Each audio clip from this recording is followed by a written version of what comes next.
నమస్కారం. Big TV ప్రేక్షకులందరికీ కూడా శుభస్వాగతం. చాలామంది మా ఛానల్ ద్వారాని అందరూ కూడా అనేక రకాలైనటువంటి ప్రశ్నలు సంధిస్తూ ప్రస్తుతం అనేక చోట్ల వరదలు వస్తున్నాయి. ఈ వరదలు రావటానికి గల కారణం ఏమిటి? ఈ వరదల వలన బ్రహ్మంగారు చెప్పినటువంటి కాలజ్ఞానంలో కానీ భవిష్యత్ పురాణంలో వేదవ్యాసుల వారు చెప్పినటువంటి విషయాలు కానీ నిజం కాబోతున్నాయా? బెజవాడ దుర్గమ్మని నీరు తాకుతుంది ముక్కు పుడకని అని చెప్పిన కాలజ్ఞానం కంటి ముందర ఉన్నదా అనేటువంటి ఇట్లాంటివన్నీ కూడా అనేక రకాలైనటువంటి ప్రశ్నలు సంధిస్తున్నారు. యాదేవి సర్వభూతేషు శక్తి రూపేణ సంస్థిత నమస్తస్యై నమస్తస్యై నమస్తస్యై నమో నమః. ఇప్పుడు మనం చూస్తున్న వరదలన్నీ కూడా చాలా అంటే రాని ప్రదేశంలో కూడా వరద వస్తుంది అనేటువంటిది ఇప్పుడు అందరూ కూడా అందరి నోళ్ళల్లో నాటుతున్న విషయం ఇది. చాలామంది మాకేం కాదు, మాకేం జరగదు, మేము ఎత్తులో ఉన్నాము ఇలా భావన చేస్తున్నారు. ఇలా భావన చేస్తున్నటువంటి వారందరికీ కూడా ప్రకృతి ఈ రోజున సమాధానం ఇస్తోంది. పంచమీ పంచభూతేసి పంచసఖ్యోపచారిణి అమ్మవారి నామాల్లో చెప్పబడి ఉన్నది. పంచభూతాలని మనిషి ఎప్పుడైతే ఒక భక్తి భావనగా, గౌరవ భావనగా, పూజా భావనగా, ప్రేమ భావనతో గౌరవిస్తాడో అదే ప్రకృతి ఆ మనిషిని రక్షిస్తూ ఉంటుంది. పూర్వకాలంలో ప్రకృతిని ఆరాధించేసేవారు, ప్రకృతిని పూజించేవారు, ప్రకృతిని గౌరవించేవారు. ప్రకృతికి ఎప్పుడూ కూడా చెడు చేయకుండా ప్రకృతిని ఆదేశాన్ని బట్టి జీవన విధానం సాగుతూ ఉండేది. ఈ రోజుల్లో ఆ విధానం కొంత గాడి తప్పింది అని మనం తెలుసుకోవలసినటువంటి చాలా ముఖ్యమైన విషయం. కొంతనే కాదు, బాగానే గాడి తప్పింది. ప్రకృతిని అగౌరవపరచటం, ఈ ప్రకృతిని మనం ఎలా అగౌరవపరుస్తున్నాము అని ఆలోచన చేసినట్లయితే ఎక్కడ పడితే అక్కడ అనేక రకమైనటువంటి దేవతా వృక్షాలని నాశనం చేస్తున్నారు మనుషులు. దీనిలో ఎవరికి వాళ్ళు మేమేమీ చేయటం లేదు అనుకున్నా కూడా దాన్ని ఖండించకపోవటం కూడా దోషంతో సమానమే అనేది మనం అందరం కూడా బాగా గుర్తుంచుకోవాల్సిన విషయం. దేవతా వృక్షాలు ఎప్పుడూ కూడా అనేక రకాలైనటువంటి శక్తిని కలిగి ఉంటాయి.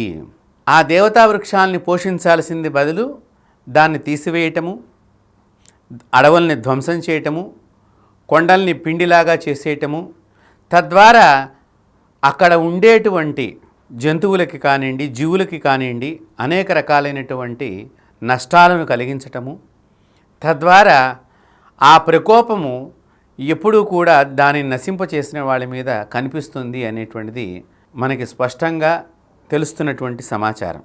బ్రహ్మంగారు కాలజ్ఞానంలో బెజవాడ అమ్మవారి ముక్కుపుడకని నీరు తాకుతుంది, తద్వారా ఈ సృష్టి మొత్తం కూడా అప్పుడు పూర్తిగా నీటిమయమవుతుంది అంటే నిజంగా చెప్పాలి అంటే అది రావటానికి ఇంకా చాలా రోజులు ఉన్నది సమయము. కానీ అలాంటి పరిస్థితులే ఇంకా ముందరగా మనం తెచ్చుకుంటున్నామా అనేటట్టుగా కనిపిస్తున్నాయి జరుగుతున్న పరిణామాలను చూచినట్లయితే. ఈ విలయం అందున ఇది క్రోధీనామ సంవత్సరం. ఈ క్రోధీనామ సంవత్సరంలో అనేక రకాలైనటువంటి విలయాలు జరుగుతాయి అని పంచాంగాల్లో అనేక మంది గొప్ప సిద్ధాంతులందరూ కూడా ఉదహరించారు. మంగళవారం రావటం సంవత్సరం ఉగాది పండుగ చాలా ప్రమాదాలను సూచిస్తుంది. తర్వాత ఈ వర్షము నష్టాన్ని కలిగిస్తోంది లాభాన్ని కంటే కూడా. ఈ వరదలన్నీ కూడా చూడండి పంటలన్నింటినీ కూడా నాశనం అయిపోతున్నాయి. తర్వాత సముద్రంలోకి ఎక్కువగా నీరు వెళ్ళిపోయి మనిషికి ఉపయోగం కంటే కూడా నిరుపయోగంగా మారుతున్నది కురిసినటువంటి వర్షపు నీరంతా కూడా. దీనికి తను వేసుకున్నటువంటి శిక్షగా మనిషి మనం చెప్పుకోవాలి. ఎప్పుడూ కూడా సనాతన హిందూ ధర్మం ప్రకృతిని పూజించడం నేర్పింది. ఈ సనాతన ధర్మం చెప్పేటువంటి వాళ్ళందరినీ కూడా ఇప్పుడు విమర్శించడం ఎక్కువైపోయినది. అది చాలా తప్పు. సద్విమర్శ అనేటువంటిది ఎప్పుడూ కూడా మంచికి పరోపకారానికి ఉపయోగపడేటువంటి విషయాన్ని గోచరిస్తుంది. కానీ నిరంతరము కూడా చెడుగా విమర్శన చేయటం ఇది ఒక ట్రాష్, దీన్ని నమ్మక్కర్లేదు, దీని సైన్స్లో ఏమైనా చెప్పారా? సైన్స్ ఎప్పుడూ కూడా అన్ని విషయాలు చెప్పలేదు ఎప్పటికైనా కూడా. కానీ శాస్త్రం చెప్పగలుగుతుంది అన్ని విషయాల్ని కూడా, దానికి పరిహారాన్ని కూడా. ఒక వ్యాధి వచ్చిందంటే పెద్ద పెద్ద వ్యాధులు, దానికి మందులే లేవు, ఇంకా దాని మీద రీసెర్చ్ జరుగుతున్నాయి. మరి సైన్స్లో ఏం గొప్పగా చెప్పబడి ఉన్నది అని అడిగేవాళ్ళు ఉన్నారు. అలాగే ఎన్ని పూజలు చేసినా మాకు కష్టాలు తొలగట్లేదు అని అడిగేవాళ్ళు ఉన్నారు. పూజలు అనేటువంటివన్నీ కూడా గొప్ప రహస్యాన్ని దాగి ఉన్న విషయాలన్నింటినీ కూడా దానిలో తెలియచేసేటువంటివి. మనం చేసే కర్మ వలనే మనకి పాపము, దోషము, ప్రమాదము పొంచి ఉంటుంది అనే విషయాన్ని అందరూ గమనించుకోవాలి. పూజించడం వలన ప్రకృతి మనల్ని కాపాడుతుంది అని శాస్త్రాలు ఘోషిస్తున్నాయి. ఎలా అంటే ప్రమాదాన్ని ముందరగా తెలుసుకునేటువంటి వాడు, సద్విమర్శలు చేసేటువంటి వాళ్ళు, ప్రకృతిని గౌరవించేటువంటి వాళ్ళందరూ కూడా ఆ ప్రకృతికి అండగా నిలబడతారు. తద్వారా వాళ్ళకి వారి యొక్క మేధస్సులో ఒక రకమైనటువంటి సత్ ఆలోచన, అంటే మంచి ఆలోచన ఉద్భవించి ఆ ప్రదేశం నుంచి, ప్రమాదం జరుగుతుంది అనే ప్రదేశం నుంచి వారు ముందుగా తప్పుకోవటమో లేకపోతే ఆ ప్రదేశంలో వాళ్ళు ఉండకపోవటమో జరుగుతుంది. తద్వారా వాళ్ళందరూ కూడా రక్షింపబడతారు.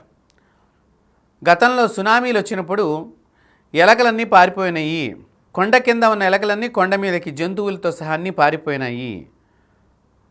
అంటే భూమి లోపల ప్రకంపనాలు జరుగుతున్నప్పుడు మనిషి కంటే కూడా ఒక చిన్న జంతువుకి విషయాలన్నీ కూడా గోచరమవుతున్నాయి. కాబట్టి ప్రతి జంతువు కూడా విజ్ఞానాన్ని బోధిస్తుంది. అందుని ఎప్పుడూ కూడా ఏ జంతువుని సంహరించవద్దు.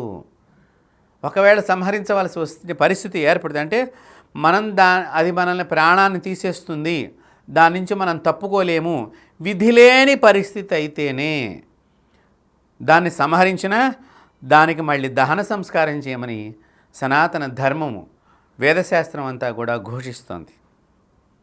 ఇప్పటి రోజుల్లో అది ఎవరూ కూడా చేయటం లేదు. ప్రతి దాన్ని కూడా వారి వారి స్వార్థాలకి వాడుకోవటము, ధర్మానికి విరుద్ధంగా ప్రవర్తించడము, ధర్మం చెప్పినటువంటి విషయాన్ని ఇవన్నీ కూడా వాళ్ళు అలాగే చెప్తారు అనేటువంటి వితండవాదం చేసేటువంటి వాళ్ళందరూ కూడా చాలామంది పెరిగిపోవటము, ఆ వాదనలు వినటము, అవి వారి వారి మేధస్సుకి పట్టించుకుని గౌరవించవలసిన చోట అగౌరవాన్ని ఇవ్వటము జరుగుతున్నది. ఇప్పుడు జరుగుతున్నటువంటి వాతావరణం అంతా కూడా ఉగాది పండుగ రోజున ఈ సంవత్సరం ఎలా ఉంటుంది అని చెప్పేటువంటి పంచాంగంలో ఈ సంవత్సరం వరదలు వస్తాయి, ప్రజల ఆరోగ్యం గురించి ప్రభుత్వాలు ఎక్కువ డబ్బులు ఖర్చు పెడతాయి, కొత్త రకాలైనటువంటి వ్యాధులు ప్రబలే అవకాశం ఉన్నది, భూకంపాలు, అగ్ని ప్రమాదాలు, యుద్ధాలు వచ్చే అవకాశం ఉన్నాయి అని ముందరగానే మనకి గోచరించేటట్టుగా వారు తెలియచేశారు.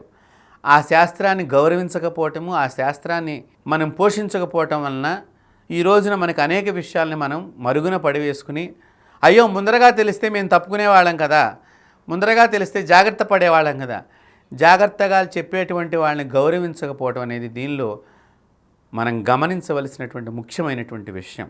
మనం ఈ సంవత్సరం చూచినట్లయితే అనేక చోట్ల అగ్ని ప్రమాదాలు జరిగినాయి, అనేక చోట్ల యుద్ధ వాతావరణం కనిపిస్తోంది, దేశాలలో భూకంపాలు సంభవించినాయి. అంతేకాకుండా ఈ మధ్య ప్రపంచ ఆరోగ్య సంస్థ వారు కూడా ఒక రకమైనటువంటి వ్యాధి గురించి అన్ని దేశాలని వారు జాగ్రత్త పరిచారు. ఈ వ్యాధి వచ్చే అవకాశం ఉన్నది, వ్యాప్తమవుతున్నది, అందరూ కూడా దయచేసి మళ్ళీ జాగ్రత్తలు తీసుకోవాలి అని. మరి పంచాంగంలో రాసి ఉన్న విషయాలు జరుగుతున్నప్పుడు ఆ శాస్త్రాన్ని మనం గౌరవించకపోవటము, గమనించకపోవటము, ఆ శాస్త్రం చెప్పేవాళ్ళ యొక్క పరిజ్ఞానానికి మనం నమస్కరించకపోవటము ఎవరు చేసినటువంటి దోషం అనే విషయాన్ని మీరు బాగా ఆలోచన చెయ్యాలి. ప్రతి సంవత్సరం కూడా పంచాంగం మనకు ముందరగా చెప్తూ ఉంటుంది, ఇలా ఉంటుంది ఈ సంవత్సరం అంతా. బంగారం రేటు పెరుగుతుంది అని చెప్పారు ఈ సంవత్సరం పంచాంగంలో, అలాగే పెరుగుతోంది రేటు. వెండి ఇంకా పెరుగుతుంది అని అన్నారు, అలాగే పెరుగుతున్నది. ఒక ఏప్రిల్ నెలలో చెప్తే అక్కడి నుంచి పెరుగుతూనే కనిపిస్తున్నాయి అన్ని వాతావరణాలు కూడా. కాబట్టి మనం గమనించుకోవాల్సింది ఏమిటి, మనకి చెప్పేవాళ్ళు ఉన్నారు, మనల్ని జాగ్రత్త పరిచేవాళ్ళు ఉన్నారు. మా చిన్నతనాల్లో ఏదైనా వాతావరణ పరిశోధనా సంస్థ వాళ్ళు వార్తలు చెప్పినప్పుడు ఈరోజు వర్షం వస్తుంది, ఈ 4 రోజులు వర్షం ఉంటుంది అంటే ఆ 4 రోజులు వర్షం వచ్చేది కాదు అసలు నిజంగా చెప్పాలంటే. తర్వాత ఎప్పుడో వర్షాలు వచ్చేవి. దాని గురించి కొన్ని చలనచిత్రాల్లో కూడా ఒక కామెడీ సీన్స్గా పెట్టడం జరిగింది వాతావరణ పరిశోధన సంస్థ గురించి. సరిగ్గా దాని యందు అవగాహన చేసుకుని వారు సరిగ్గా చెప్పకపోవటం అనేది జరుగుతున్నది. ఏదో ఒకటి చెప్పాం కదా అనేటువంటి ఆలోచన కాకుండా ప్రజలకు ఉపయోగపడేటువంటి సమాచారాన్ని ప్రతి డిపార్ట్మెంట్ వారు కనుక బాగా కృషి చేసి వారి సూచనలు సలహాలు చక్కగా ప్రజలకు అందించినట్లయితే ప్రజలు రక్షింపబడతారు. ఇప్పుడు ఆ డిపార్ట్మెంట్ వాళ్ళంటే ఎవరు, మళ్ళీ అక్కడ ఎవరో కొత్తగా వేరే వాళ్ళు ఉండరండి, మనమే దానిలో పనిచేస్తున్నాం. సో మన యందు మనకే గౌరవ భావన లేదు, అది గమనించుకోవాలి. అక్కడ ఎవరు చెప్తున్నారు, మనుషులేగా ఉండేది, ఆ మనుషుల్లో మనమే కదా ఉంటున్నాము.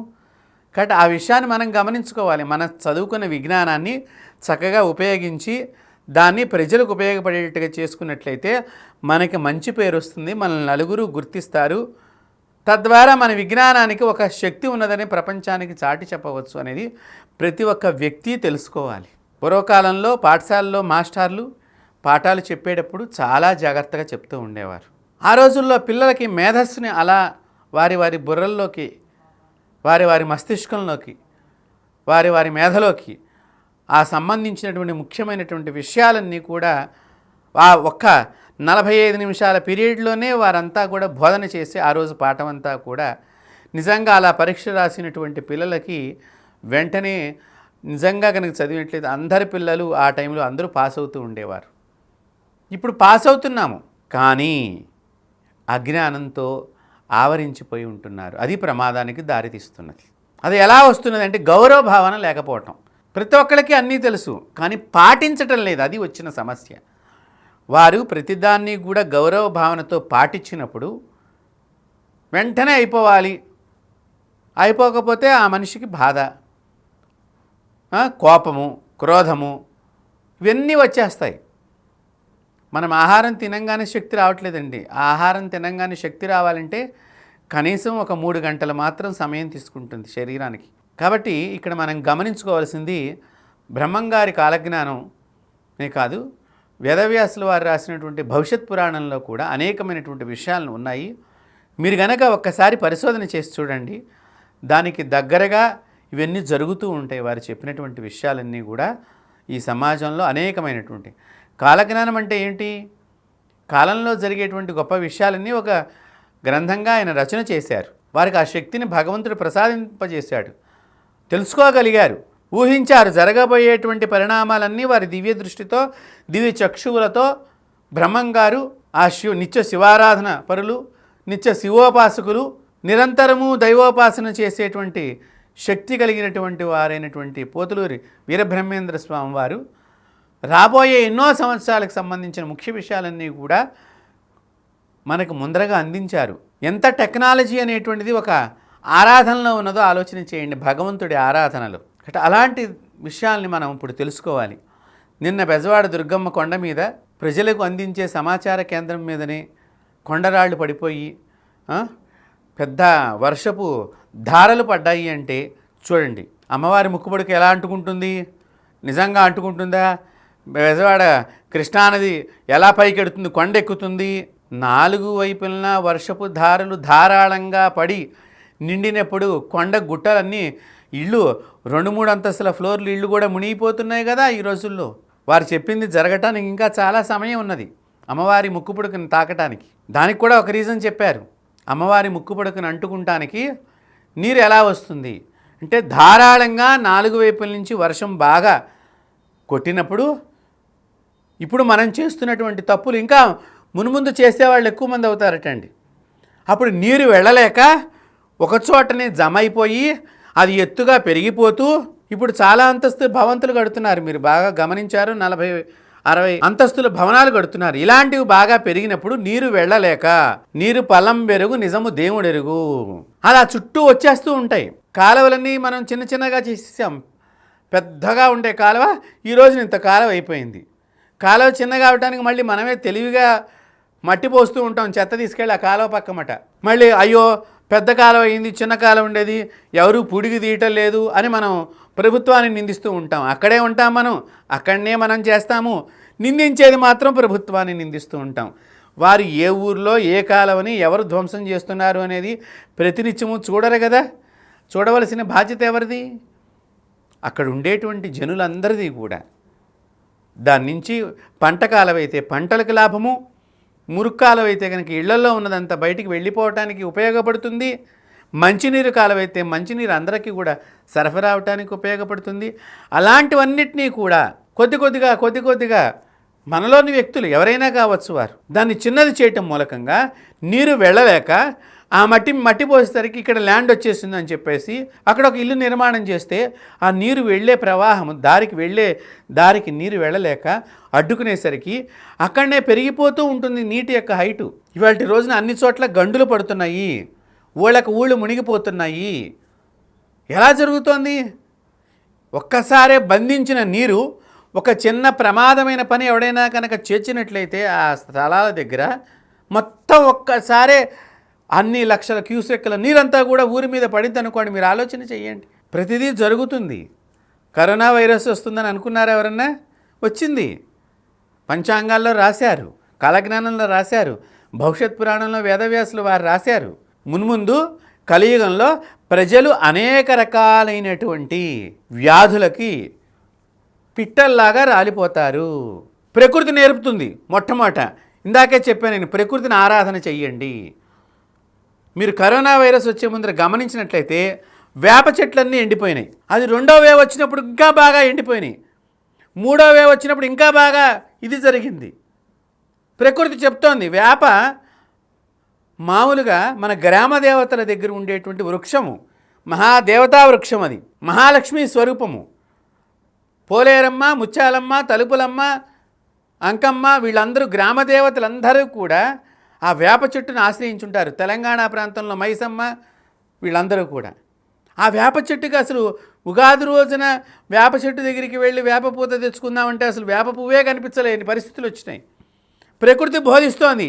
ప్రకృతిలో ఏదో వింత జరగబోతోంది, ప్రకృతిలో ఏదో ప్రమాదం జరగబోతోంది అని చెట్ల ద్వారా మనిషి గ్రహించలేకపోయాడు. తర్వాత చనిపోయిన తర్వాత వేప చెట్లు ఎందుకు ఇట్లా అయిపోయినాయి అని అనుకున్నాడు. ఈ మధ్య ఇంకొక విషయం నేను గమనించిన విషయం చెప్తున్నాను. గానుగ చెట్ల మీద రకరకాలైనటువంటి ఆకుల మీద ఒక రకమైన పురుగు లాంటిది వచ్చి ఆకులు ఎలా అంటే ఒక సొరియాసిస్ వచ్చినటువంటి వ్యక్తి చర్మం ఎలాగైతే తయారవుతుందో గానుగ చెట్లు ఆ మాదిరిగా అవుతున్నాయి. అవి అయిన తర్వాత నేను వార్తల్లో ఒక విషయాన్ని గమనించాను. వరల్డ్ హెల్త్ ఆర్గనైజేషన్ వారు మంకీ పాక్స్ అనేటువంటి వ్యాధిని డిక్లేర్ చేశారు. గానుగ చెట్లన్నీ ఈ మధ్యకాలంలో మీరు గమనించండి బాగా. దాని మీద నిజంగా చెప్పండి మంకీ పాక్స్ లాగానే ఉంది ఆకంతా కూడా. ప్రకృతి బోధిస్తోంది. ప్రకృతి పెద్ద విద్యాదేవత మనకి. ఆ విద్యాదేవతని కనుక మనం గౌరవించినట్లయితే జ్ఞానం మనకు లభిస్తుంది. వర్షం వస్తుందని మనకు ఎలా తెలుస్తుందండి? ముందర మేఘం, చీకటి వాతావరణం ఏర్పడుతుంది. ఏంటో వర్షం వస్తుందని గబగబా మన ఇళ్లలో ఆడవాళ్ళు బయట ఆరేసిన బట్టలన్నీ లోపల తెచ్చుకుంటారు. వర్షం వస్తుంది అంటే ఏంటి? బోధిస్తోందా లేదా? ముందరగానే ఆడవాళ్ళు గబగబా వెళ్ళి బట్టలు తెచ్చేసుకుంటారు. వర్షం రాని ఆ మబ్బులు అవన్నీ కూడా ప్రకృతి చెప్తోంది ఇప్పుడు ఏదో జరగబోతోంది. ఎక్కడ వర్షం పడ్డా కూడా మన ఇంటి దగ్గర కూడా మబ్బులు కమ్మవచ్చు. అంటే ఈ ప్రపంచంలో ఎక్కడో చోట ఏదో జరగబోతోందని సంజ్ఞ మనకి సూచకంగా తెలియచేస్తోంది. తర్వాత ఏమవుతుంది? ఆకాశంలో ఢమఢమ అనే సౌండ్లు వినిపిస్తూ ఉంటాయి, మెరుపులు కనిపిస్తూ ఉంటాయి. అంటే పిడుగులు పడుతోంది, వర్షం రాబోయే ముందు ఇవన్నీ కూడా. కాబట్టి ఒక వర్షానికి సూచనలు ఈ 4 రకాలైనటువంటి పాయింట్స్గా మనం చూచినట్లయితే అప్పుడు మనం జాగ్రత్త తీసుకున్నట్లయితే మనము ఎంత జాగ్రత్తగా ఉంటామో ఆలోచన చెయ్యండి. మనిషి చేస్తున్నటువంటి తప్పుకి ఒక మనిషి కాదు అందరం చేస్తున్నాం తప్పులు, దానిలోనే అందరం కూడా మునిగిపోతున్నాము. ఓ మనిషి మేలుకో, వేదాలన్నీ కూడా ఘోషిస్తున్నాయి, కాలజ్ఞానం ఘోషిస్తోంది. ప్రపంచం అంతా కూడా ప్రేమికులు, విశ్వాన్ని ప్రేమించే ప్రేమికులు, ప్రకృతిని ప్రేమించే ప్రేమికులు, శాస్త్రాన్ని గౌరవించే వాదులు అందరూ కూడా ఈ విశ్వం ప్రమాద స్థాయిలోకి వెడుతోంది. ఉద్గారాల ద్వారా వదిలేటువంటి కార్బన్ డైఆక్సైడ్, ప్రతినిత్యము ఏసీ లేకుండా మనం ఉండలేకపోతున్నాము. కారులో ఏసీ, ఇంట్లో ఏసీ, ఆఫీసులో ఏసీ, ఇక కొద్ది రోజులు పోతే ఒక బైక్కి కూడా ఏసీ వచ్చేటటువంటి టెక్నాలజీని మనిషి కనిపెట్టాడు అని అంటున్నారు. ఒక బైక్ మీద వెళ్ళే వ్యక్తి కూడా ఏసీ ఇవ్వవచ్చు, కనిపెడుతున్నారు. దానివల్ల ఎంత ప్రమాదం జరుగుతోంది. మన తాతలు ఎంతో హాయిగా ఎంతో చక్కగా ఆరోగ్యంగా చెమట వచ్చినా కూడా మంచి బలంగా వాళ్ళు హ్యాపీగా సంతోషంగా 100 ఏళ్ళు జీవనం సాగిస్తే మనం అన్నీ కనిపెట్టుకుని అన్ని విషయాలు తెలుసుకుని 40 ఏళ్ళకి అర్ధాయుషుగా మనం ముగిస్తున్నాం మన జీవనాన్ని. దయచేసి గమనించండి. బిగ్ టీవీ ప్రేక్షకులందరికీ కూడా నేను ఇదే మీ అందరికీ విజ్ఞాపన చేస్తున్నాను. మా బిగ్ టీవీ యాజమాన్యం కూడా ఒకటే, ప్రకృతిని ప్రేమించండి, అది మిమ్మల్ని రక్షిస్తుంది. ప్రకృతిని గౌరవించండి, అది మిమ్మల్ని కాపాడుతుంది. దీనిలో మేము ఎవరిని కూడా విమర్శన చేయటం లేదు. ఎవరికి వారు మనస్తృప్తిగా మనస్ఫూర్తిగా మీరు గుండె మీద చెయ్యి వేసుకుని చెప్పండి, మనం ఈ ప్రకృతిని ప్రేమిస్తున్నామా, గౌరవిస్తున్నామా. అలాంటిది ఏదన్నా మన చేతుల మీదుగా జరుగుతుంటే కనుక ఈ రోజు నుంచైనా కూడా దాన్ని ఆప్ చేయాలి. ఇక్కడి నుంచైనా మనం ప్రకృతిని కాపాడుకుందాం. ఈ రోజున విజయవాడలో కానివ్వండి, ఇటు ఖమ్మం ప్రాంతాలలో కానివ్వండి, అనేకమైనటువంటి వరద బీభత్సాన్ని చూసినట్లయితే పాపం 2 రోజుల నుంచి వారందరూ కూడా అలాగ మేడల మీద చెట్ల మీద నిలబడిపోయి ఉన్నారు. అంటే ఎంత టెక్నాలజీ పెరిగినా కూడా ఆ మనిషి పరిస్థితి ఎట్లా ఉన్నదో చూడండి. మనిషిని మించిన టెక్నాలజీ ఎక్కడా లేదు. దయచేసి బాగా గుర్తుపెట్టుకోండి. టెక్నాలజీ గొప్పది కాదు, టెక్నాలజీని తయారు చేసిన మనిషి యొక్క మస్తిష్కం చాలా గొప్పది. మనిషి చాలా గొప్పవాడు. ఆ గొప్పతనాన్ని మీలో ఉన్నది. ఒక్కొక్క మనిషిలో ఒక్కొక్క గొప్ప శక్తి ఉంటుంది. ఆ గొప్ప శక్తిని విశ్వాన్ని కాపాడటానికి గనక మనం ఉపయోగించినట్లయితే సర్వులము కూడా రక్షింపబడతాము. అందుకనే మన సనాతన ధర్మంలో ఒక కొటేషన్ ఉన్నది, సర్వే జనా సుఖినో భవంతు, అందరూ సుఖంగా ఉండాలి. లోకాన్ సమస్తాన్ సుఖినో భవంతు, లోకమంతా సుఖంగా ఉండాలి. మా బిగ్ టీవీ ద్వారా అందరికీ ఒకటే, ప్రతి వృక్షాన్ని ప్రేమించండి, పూజించండి. చెట్లు మనతో మాట్లాడతాయి అనేటువంటి విషయాన్ని మీరే చెప్తారు. ఈ రోజున జరిగేటువంటి ఈ ప్రకృతిలో వికృతి పరిణామాలన్నీ కూడా మన కాలజ్ఞానంలో చెప్పబడి ఉన్నాయి. ప్రతి సంవత్సరం చెప్పబడేటువంటి పంచాంగంలో కూడా ఈ ముఖ్యమైన విషయాలన్నీ కూడా మనకు రాయటం అనేది జరుగుతోంది. కాబట్టి ఏదైతే వరద బాధితులుగా ఉన్నారో వారందరూ కూడా రక్షింపబడాలి, మళ్ళీ వారి జీవన విధానం మంచిగా సాగాలి అని చెప్పి మేము సదా కోరుకుంటూ మా బిగ్ టీవీ తరఫున మా తరఫున వారందరికీ కూడా ఎటువంటి అనారోగ్యాలు గురికాకుండా ఉండాలని చెప్పి కోరుకుంటూ వారందరూ కూడా మళ్ళీ తిరిగి వారి వారి సుఖవంతమైన జీవనాన్ని సాగించాలని చెప్పి కోరుకుంటూ ప్రకృతి స్వరూపిణైనటువంటి మహాలక్ష్మి మాతకు అనేక నమస్కారాలతో తెలియచేసుకుంటూ మీ అందరూ కూడా రక్షింపబడాలని చెప్పి కోరుకుంటూ స్వస్తి. For more videos like this, subscribe Big TV channel.